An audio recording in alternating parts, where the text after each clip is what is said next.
आज चाहिँ हल्का क्लियर छ मौसम चाहिँ,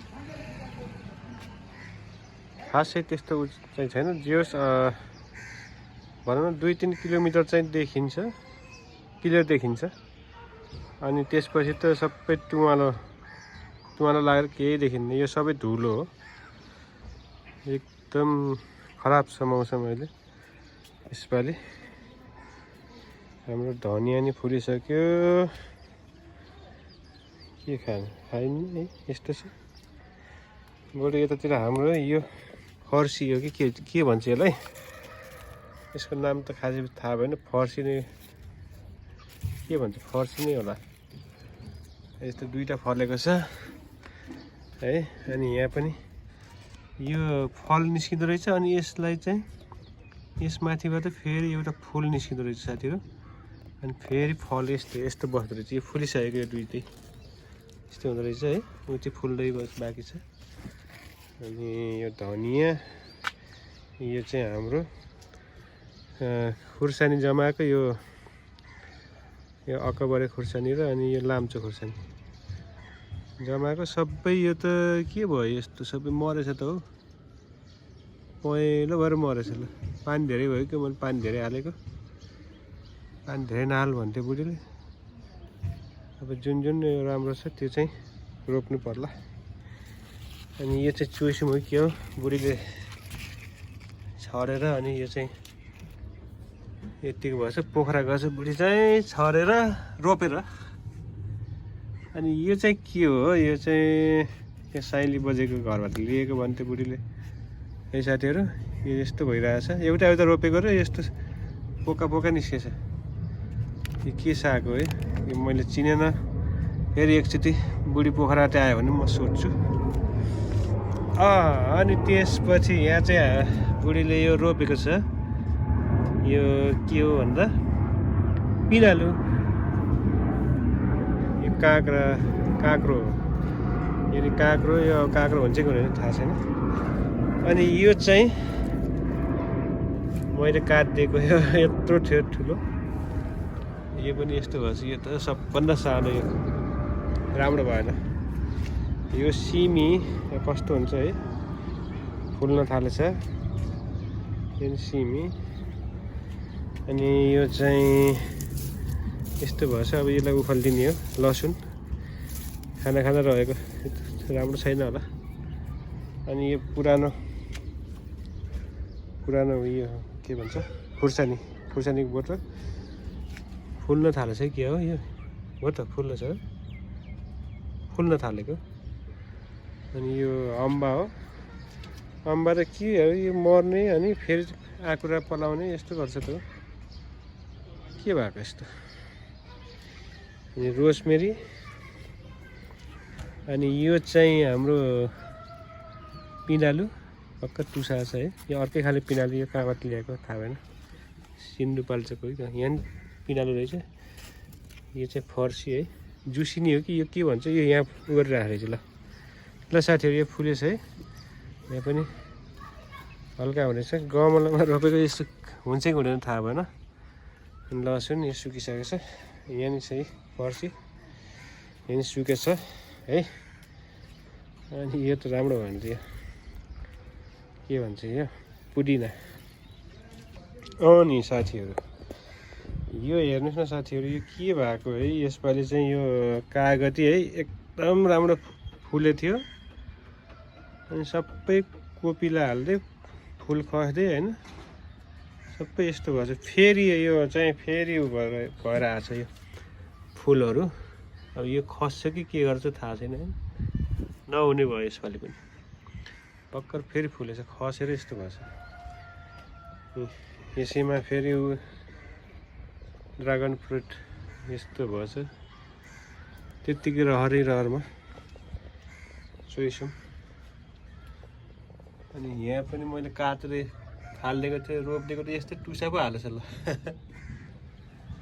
यही हो साथीहरू, केही छैन। मतलब अब पानी परेन, पानी परेको राम्रो हुन्छ। अब पानी नभएपछि यस्तै हो। ल हेर्नु न साथीहरू, यो चाहिँ पुरै सुकेर यस्तो भएछ ल।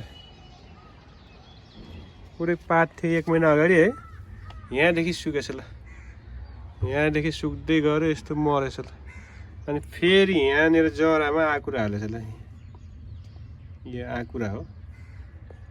त्यतिखेर यत्रो ठुलो अब यसमा एकदम फल्छ होला भनेको त सबै मरेर सिद्धो त।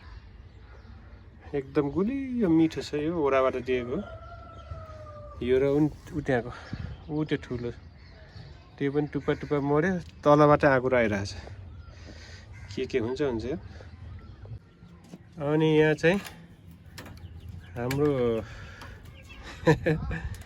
चल्ला यहाँ छ, 5वटा चल्ला लिएको है, सानो सानो छ। यो चाहिँ ब्रोइलर हो साथीहरु, यो चाहिँ 5वटा छ ब्रोइलर। 19 गते ल्याएको है, यत्रो भएछ बल्ल, सानो सानो छ। अनि त्यसपछि यता पनि छ हाम्रो, यता ठुल्ठुलो भइसक्यो। जे होस् 11वटा छ है, किन भागेको तन्नै छ ल। 7वटा भाले, 7वटा हैन।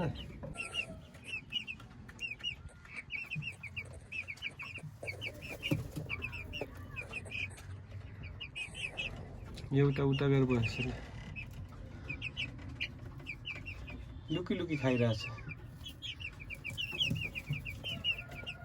भर्खर पुछर पोलाउनु लाग्छ है।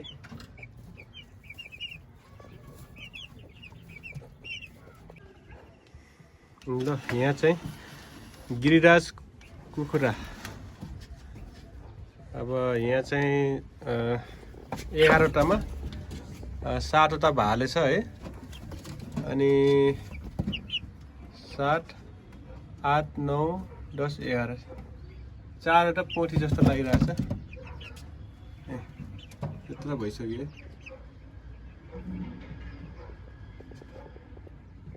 ल यही हो हाम्रो गिरिराज भाले। अब यो त ठुल्ठुलो हुन्छ है, 4 किलो 5 किलो सम्मको हुन्छ। यिनीहरूलाई अब मकैको च्याख्लाहरू खुलाउनु पर्छ, गहुँ खुलाउनु पर्छ। नम्बर 1 हुन्छ टेस्टी।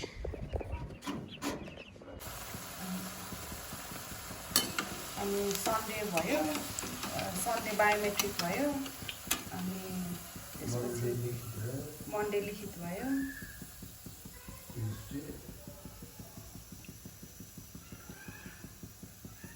ट्युजडे चाहिँ जेडी नै हो। जेडी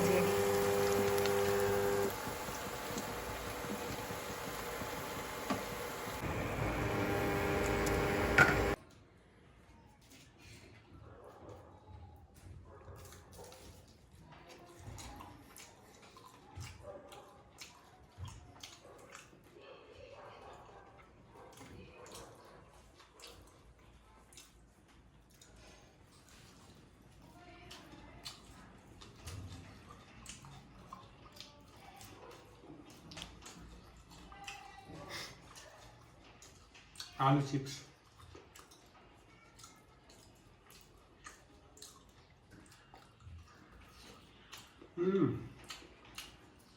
एकदम टेस्टी छ।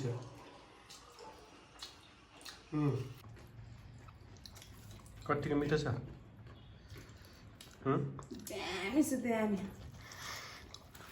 सुपर से भी ऊपर है।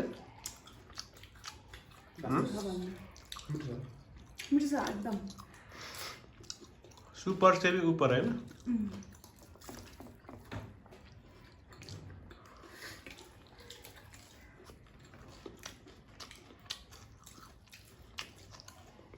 तेरो कलेजमा यस्तै हुन्छ के आलु त? आलु हामी के मिसाएर त्यो उस बनाउँछ, डम्पिङ टाइपको। कतिवटा दिन्छ? 2टा 10 रुपियाँको एउटा। 5 रुपियाँको एउटा खाऊ अगाउ जस्तो ठुल्ठुलो दिन्छ। अगाउँछ यत्रो हुन्छ, ठुलो हुन्छ।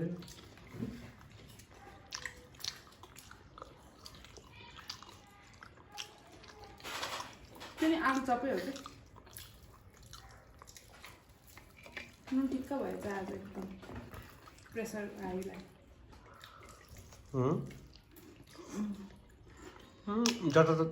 जताततै नुन छ नि यो आलु चिप्समा नि नुन छ यता पकौडामा नि नुन छ उता अचारमा नि नुन छ अनि तिनटाको नुन जम्मा हुँदा त कति हुन्छ ठिक्क छ भनेको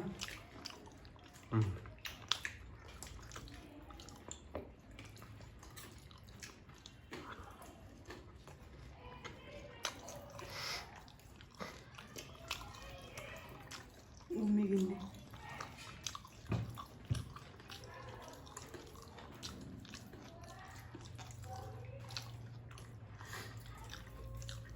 मासुको पनि हुन्छ पकौडा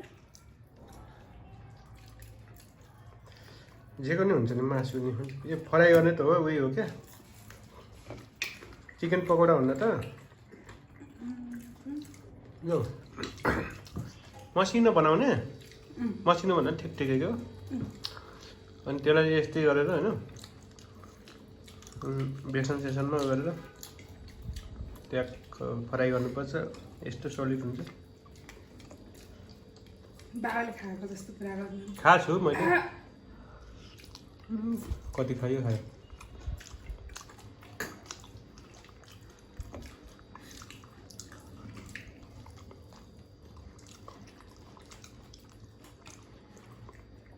पुसेले बनाउनुहुन्छ लगभग त्यही ठोकेर पुसेले यस्तो अलिकति ग्रेभी टाइपको बनाउनुहुन्छ ग्रेभी नयाँ बनाएको हो नि त पछि न त त्यही हो नि त कस्तो खान मन लाग्यो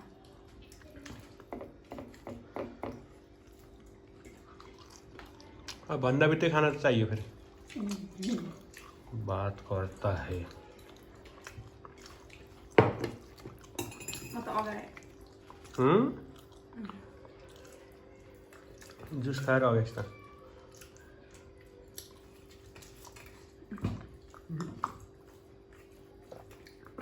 मलाई पनि धेरै भयो क्या हो है न्याच्चै हुने रहेछ